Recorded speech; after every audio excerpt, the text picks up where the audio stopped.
কোরআনুল কারীমের মধ্যে আছে ফাবাশশির ইবাদ আল্লাযীনা ইসতামিউনাল কাওলা ফায়াত্তাবিউনা আহসানা। হে নবী, আপনি আমার ওই বান্দাদেরকে জান্নাতের সুসংবাদ দেন যারা মনোযোগ দিয়ে কথা শুনে অতঃপর কোরআন সুন্নাহর অনুসরণ করে। আল্লাহ বলছে তাদের জন্য জান্নাতের সুসংবাদ। আল্লাহ তাআলা কোরআনুল কারীমের মধ্যে বলছে ফাআলাম আন্নাহু লা ইলাহা ইল্লাল্লাহ। এই কথার আগে ইলম অর্জন করো যে আল্লাহ ছাড়া আর কোনো ইলাহ নাই। তার মানে লা ইলাহা ইল্লাল্লাহ এই কালেমাটাও তুমি আগে বুঝে নাও কি বলতেছো। জীবনের কোনো ধারাবাহিকতা নাই। এরকম গাফেল, কিরে কি করো, এ বসে রয়েছে, এতক্ষণ কি করছো, ঘুরছি, হ্যাঁ ভাল লাগতেছে না, কেন ভাল লাগতেছে কি জানি। অর্থাৎ জীবনের কোনো সৌন্দর্য নাই, ধারাবাহিকতা নাই, কাজের কোনো বন্টন নাই, বরং সবকিছুতেই গাফলত, খামখেয়ালি। আল্লাহ নবী সাল্লাল্লাহু আলাইহি সাল্লাম বলেন এমন মানুষের দিল একটা সময় এমন হয় কাল কুজে মিরবাতান।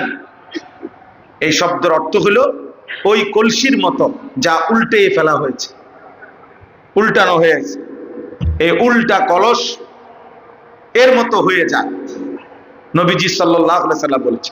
এবং মুজাখিয়ান, সাথে সাথে ওই উল্টা পিঠে আলকাত্রা মাখানো হয়ে গেছে, ফলে এখন আর এক জাররা, এক ফোঁটা পানি উল্টা পিঠেও একটু ঘামের মতো কদ্দুর পানি আর আটে না, থাকে না, কারণ আলকাত্রা মাইকা দেওয়াতে আমরা লাগার সাথে সাথে পানি পড়ে যায় সাইডে, এখানে আর কোনো পানি স্পর্শ করে না। রাসূলুল্লাহ সাল্লাল্লাহু আলাইহি সাল্লাম বলেন এই গাফেল, নাফরমান, অব্যাহত পাপী এই ফালতু মানুষটার দিল একটা সময় এরকম উল্টে যায়, ফলে তার অন্তরে আর লা ইয়ারিফু মারুফান ওয়ালা ইউনকিরু মুনকারান। একটা সময় এমন হয় কোন নেক কাজেই তার কাছে আর নেক কাজ মনে হয় না, কোন গুনার কাজই তার কাছে আর গুনাহ মনে হয়। প্রতিদিন এক তালে, এক রঙে, এক ঢঙ্গে, একই আন্দাজে সে গুনাহ করছে, কোনো লজ্জিতও না, বিব্রতও না, কোন রকম মানসিক কোনো অস্থিরতা অথবা লজ্জিত কোনো অনুভূতিও নাই। স্বাভাবিকভাবে মিথ্যা বলতেছে, স্বাভাবিকভাবেই ওজনে কম দিতেছে, স্বাভাবিকভাবে প্রকাশ্যে সবার সামনে খোলামেলা বিড়ি সিগারেট খাইতেছে, স্বাভাবিকভাবেই মানুষের সামনে চলাফেরার মধ্যেই মানুষের আশপাশে দেখতেছে উনি নর্তকী, নাচ গান টেলিভিশনের মধ্যে দেখতেছে। এটা অন্যরা দেখলে কি মনে করবে এই অনুভূতিটুকু ওনার মধ্যে নাই। মানুষ চলাচলের রাস্তায় ফেসাবে ধরছে, বইয়ে লাইছে, আমার মতন দরকার, মুতা লাইছে আর কি। আশ্চর্য তো, তুমি একটা যুবক মানুষ, তোমার এতটুকু ভদ্রতা থাকবে না যে এটা মানানসই কিনা, এখানে মানানসই কিনা, এটা না মানানসই কি, আমার কাছে যা মন চায় তাই তো জীবন।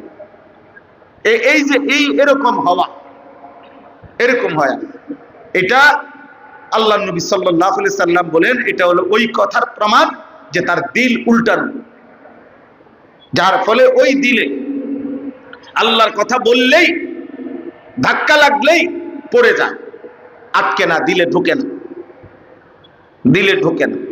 ফলে আর কোনো নেক কাজ মনে হয় না, গুনার কাজ গুনাহ মনে হয়, গুনাহ মনে। হাতে সিগারেট, আপনার চা বানাইতেছে, রঙিন টেলিভিশনে নর্তকী নাচতেছে, কর্মচারীরে অকথ্য গালিগালাজ করতেছে, এই হলো এর জিন্দেগি। তাহলে কোনটা পাপ, অপরাধ কিনা এগুলা, এই কথা ভাববার টাইমও তার নেই, ভাববার টাইমও নেই। 365 দিন একই রকম, একদিনও ফজরের নামাজ পড়ে না। এটা উচিত না অনুচিত একজন মুসলমান, এটাও তার ভাবনার মধ্যে না।